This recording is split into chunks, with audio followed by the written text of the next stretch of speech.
যাই নামাজে দাঁড়িয়ে যাব পড়ব মাগো তারাবি। আসসালামু আলাইকুম রহমতুল্লাহ। প্রিয় দর্শক, দেখতে পাচ্ছেন টমেটো। যাই নামাজে এই যে দাঁড়িয়ে যাব দেখুন লাউ পড়ব সাইজ, মাগো এটা তারাবি। আলাইকুম রহমতুল্লাহি ওয়া বারাকাতু। প্রিয় দর্শক, আমরা যেসব মূল্য লাগাইছিলাম হয়তো আপনারা দেখে যে হাসরে ধন্য হব মহান প্রভুর দিদারে। আলাইকুম। প্রিয় দর্শক, আমি একজন দেখতে পাচ্ছি লাউয়ের মধ্যে শুয়ে রয়েছে। আসলে তো যত ভয় করতেছে। হাসরে ধন্য হব মহান প্রভুর দিদারে।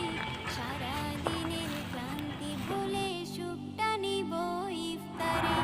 সিহরি খাবো রাখবো রোজা ডাকে দিও মায় আমারে। সারা দিনের ক্লান্তি ভুলে সুখটা নিব ইফতারে। সিহরি খাবো রাখবো রোজা। আসসালামু আলাইকুম।